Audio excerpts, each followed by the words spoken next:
नमस्कार, हस्तक्षेप में आपका स्वागत है। मैं हूं अमलेंदु उपाध्याय। देश में लोकसभा चुनाव की गतिविधियां तेज हो गई हैं। लोकसभा चुनाव के तैयारियों के तहत क्या सत्ता पक्ष की तैयारियां हैं और क्या विपक्ष की तैयारियां हैं, इस लोकसभा चुनाव में क्या मुद्दे बनने जा रहे हैं, इसका विश्लेषण करने के लिए डीवी लाइव पर एक परिचर्चा का आयोजन किया गया। इस परिचर्चा में मैंने भी हिस्सा लिया। इस परिचर्चा का संचालन कर रहे हैं डीवी लाइव के प्रधान संपादक राजीव रंजन श्रीवास्तव। आइए सुनते हैं इस परिचर्चा के प्रमुख अंश साभार। वो लिस्ट पूरी की पूरी इलेक्शन कमीशन को दे और उनके ऊपर अवमानना की कार्रवाई करता है। तो ये जैसा रविकांत जी कह रहे हैं, ये भारत का सबसे बड़ा घोटाला सामने आएगा। बिल्कुल साफ हो जाएगा। वो तो थोड़े से इन्वेस्टिगेशन में पता चल जाएगा कि बेनामी कंपनियां किसकी हैं, किसने किस पार्टी को पैसा दिया है, किसके यहाँ सीबीआई, इनकम टैक्स, ईडी गया है, किसके यहाँ से वापस आ गया है, किसको कौन से एयरपोर्ट मिले हैं, कौन से ठेके मिले हैं, कौन से रक्षा सौदे मिले, सब साफ हो जाएगा। इसलिए ये आसानी से स्टेट बैंक नहीं देगा। लेकिन सुप्रीम कोर्ट को क्या करना है राजीव जी? सुप्रीम कोर्ट भारत के संविधान की रक्षा करना उसकी ड्यूटी है। और ये जो सुप्रीम कोर्ट ने खुद कहा कि ये आर्टिकल 19(1)(a) का उल्लंघन है, इसलिए उसको गैर संवैधानिक घोषित किया इलेक्टोरल बॉन्ड को, कि जनता को जानने का अधिकार है। तो कल सुप्रीम कोर्ट को सुनिश्चित करना है कि जनता को जानने का अधिकार है, और अभी है। इस जानकारी को चुनाव के बाद आएगी तो उसका क्या मतलब है? और जो इलेक्शन कमीशन की बात है राजीव जी, वो तो संविधान की हम लोग बात करें, संविधान की धज्जियां उड़ी हुई है। उस पर सुप्रीम कोर्ट को कुछ करना चाहिए था। सुप्रीम कोर्ट ने एक कमेटी बना दी, उसको उन्होंने कानून लगा के उसको कर दिया कि सरकार के 2 लोग होंगे और एक नेता प्रतिपक्ष होगा। यानी सरकार, मोदी साहब जो चाहेंगे इलेक्शन कमीशन बिल्कुल वही होगा। तो यानी ये कि 2 टीमें खेल रही हैं मैदान में, जिसमें एक टीम को ये अधिकार है कि वो अपना एम्पायर भी खुद ही चुन ले जी। तो उस मैच का क्या होगा? क्या वो मैच जो है वो निष्पक्ष तरीके से खेला जाएगा, कि जिसमें एक टीम को ये अधिकार है कि वो अपना रेफरी और एम्पायर भी खुद ही चुन ले? तो ये मजाक है, मतलब संविधान का और लोकतंत्र का, जिस तरीके से हो रहा है। और जो हरियाणा में जिस तरीके से राजीव जी ब्रजेंद्र सिंह आए, वो देखिए, वो पॉलिटिशियन है और वो खानदानी पॉलिटिशियन है।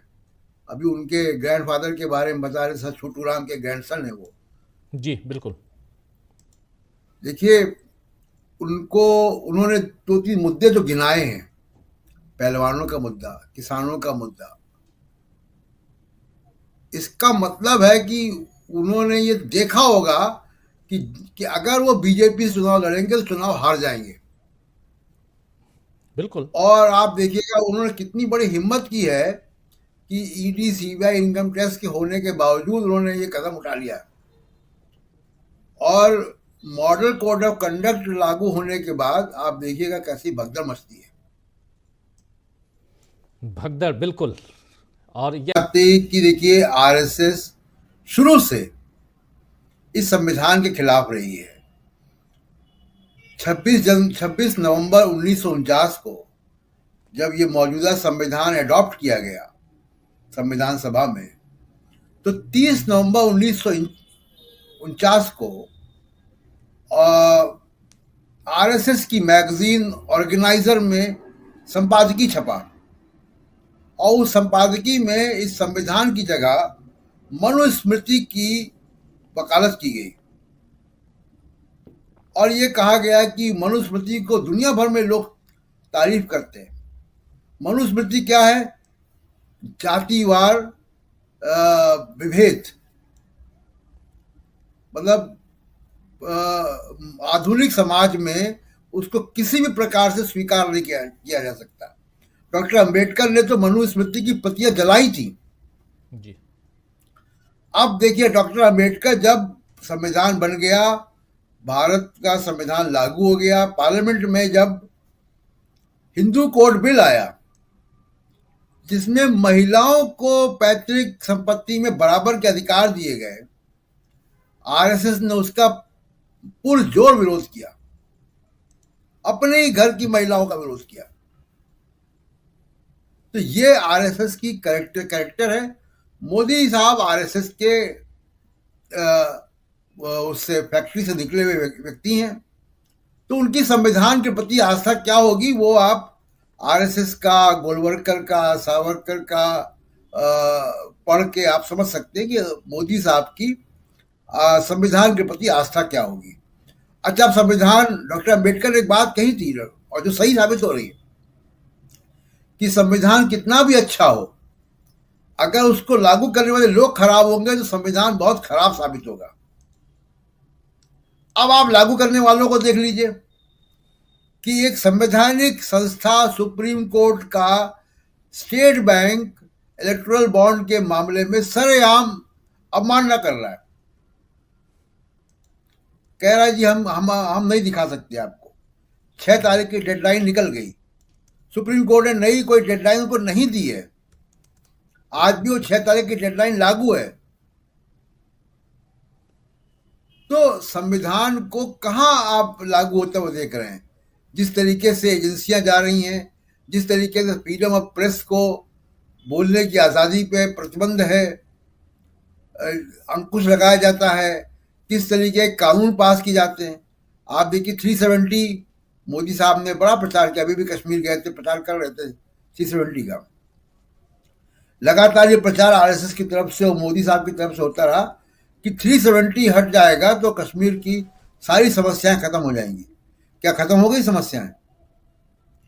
6 साल से आप चुनाव नहीं करा पाए, आपने 370 हटा दिया, कश्मीर में 6 साल से चुनाव नहीं हो पा रहे हैं जी। आप कहते बड़ी मजबूत सरकार है आपकी।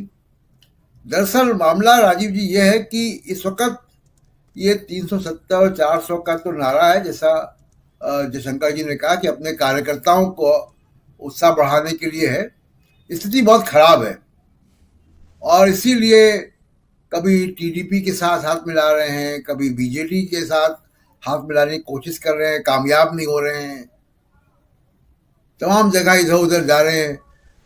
राजभर को योगी जी ने लटका के रखा, कैबिनेट मिनिस्टर नहीं बनाया, अब उसको भी कैबिनेट मिनिस्टर बना दिया क्योंकि उनसे समझौता करना है। नीतीश कुमार को आपने पलटवा दिया। तो ये तमाम सारे हथकंडे हिमाचल में आप ये कर रहे हैं। तो अगर कॉन्फिडेंस होता तो ये क्यों करते? सवाल ये कि वो कॉन्फिडेंस नहीं है और हम लोग बार बार इसकी चर्चा कर चुके हैं कि चुनाव में जाने के लिए जो एक नारा चाहिए होता है, एक मुद्दा चाहिए होता है, वो मोदी जी अभी भी तलाश नहीं कर पाए। दूसरी बात राजीव जी की जो कैरेक्टर है, जो चरित्र में है, एक तो भारत का कैरेक्टर है और एक शासक का कैरेक्टर है। भारत के तो डीएनए में लोकतंत्र है राजीव जी। जब लोकतंत्र में बात आएगी तो उखाड़ के फेंक देगा हिंदुस्तान का आवाम जी। दूसरी बात यह, और ये पहले भी हो चुका है, ऐसा नहीं कि इसका कोई केस स्टडी नहीं है, पिछला कोई इसका नजीर नहीं है, बिल्कुल है। हम देख चुके हैं किस तरीके जब भी लोकतंत्र पर खतरा आता है भारत की जनता इसको स्वीकार नहीं करती है। लेकिन पूरी स्कीम क्या है कि एक मीडिया खड़ा किया गया है जो भयंकर रूप से जातिवादी है, जो सिखों का विरोध भी करता है, जो मुसलमानों का विरोध भी करता है, जो दलितों का विरोध भी करता है, जो आदिवासियों का विरोध भी करता है। आप देखिए ना किस तरीके का हेमंत सोरेन के बारे में क्या बात कही बीजेपी के मीडिया ने और उनके एंकर ने। ये मीडिया खड़ा किया गया है जो आदिवासियों के खिलाफ हो, जो दलित के खिलाफ हो, जो पिछड़ा वर्ग के खिलाफ हो। किस तरीके की बातें लालू प्रसाद यादव या अखिलेश यादव या जो भी स्टालिन, पिछड़े समाज से जो भी नेता उभर कर आता है उसको ये मीडिया गाली देने का काम करता है। ये मीडिया खड़ा किया गया है संविधान की भावना को रोज मारने के लिए। अब इस मीडिया के जरिए आप एक जनमत तैयार कर रहे हैं भारत के संविधान के खिलाफ, भारत की अपनी जनता के खिलाफ, लेकिन भारत की जनता इसको स्वीकार नहीं करेगी। और एक बेसिक कैरेक्टर जो दूसरा है राजीव जी, आप दुनिया के किसी देश में जाइए, जी आप अमेरिका जाइए और कैनेडी एयरपोर्ट पर उतरिए, आपको जो बाइडेन का पोस्टर नहीं दिखाई देगा वहां पे। आप इंग्लैंड जाइए, आपको एयरपोर्ट पे, रेलवे स्टेशन पे, वहां की मेट्रो में, ट्यूब ट्रेन में ऋषि सुनक का या वहां के प्रधानमंत्री का फोटो नहीं दिखाई देगा। लेकिन आप नॉर्थ कोरिया जाएंगे तो किम जोंग यूंग के आपको हर जगह पोस्टर दिखाई देंगे। ये एक तानाशाही रिवायत है, जी आत्ममुक्ता। अब भारत में आप देख लीजिए कि अभी एयरपोर्ट पे अभी कुछ दिन पहले मैं आया था, जैसे ही मैं कन्वेयर बेल्ट की तरफ जा रहा हूँ, मोदी जी खड़े हैं वहां। आप सुलभ शौचालय में जाइए तो वहां खड़े हैं, आप रेलवे स्टेशन पे जाइए तो वहां पे पोस्टर लगा हुआ है, अखबार खोलिए तो फोटो है, टीवी खोलिए तो फोटो है। ये किसी लोकतांत्रिक देश में नहीं है। तो ये दर्शाता है कि संविधान के प्रति आपकी आस्था क्या है। जिन देशों में संविधान ऊपर है, उन देशों के नेताओं को एयरपोर्ट पे और पेशाब घरों में और अस्पतालों में और सब जगह अपने पोस्टर लगाने की होड़ नहीं लगी हुई है। ये अलोकतांत्रिक प्रक्रिया है और ये कॉन्फिडेंस की कमी भी है।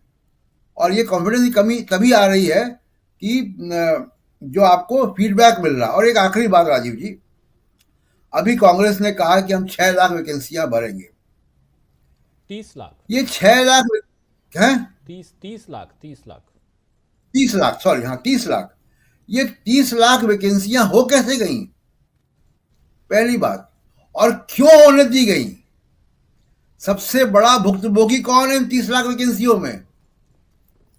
इसमें सबसे बड़ा भुक्तभोगी इन 30 लाख वैकेंसियों में वंचित समाज के लोग हैं, जो आरक्षण से सरकारी नौकरियां जिनको मिलती, जी जिसकी चर्चा भी रविकांत जी कर रहे थे। ये साजिश है, यही है संविधान के खिलाफ काम, संविधान के रहते हुए। तो इसलिए संविधान के प्रति आस्था होती तो ये 30 लाख वैकेंसियां कैसे हो जाती? आप उठा के देख लीजिए कितने वाइस चांसलर हैं जो दलित समाज से हैं या पिछड़े वर्ग के हैं या ट्राइबल समाज से हैं। राहुल गांधी कई बार इसको कहते रहते हैं। कितने सेक्रेटरी हैं, कितने प्रोफेसर हैं, मीडिया पूरा भरा पड़ा है। तो इसलिए संविधान के प्रति तो वैसे भी आस्था नहीं है, लेकिन भारत की जनता की आस्था है। आशा है ये वीडियो आपको पसंद आया होगा। इसको ज़्यादा से ज़्यादा शेयर करें, लाइक करें, सब्सक्राइब करें चैनल को, फेसबुक पेज को फॉलो करें और ज़्यादा से ज़्यादा इसको सब्सक्राइब करें।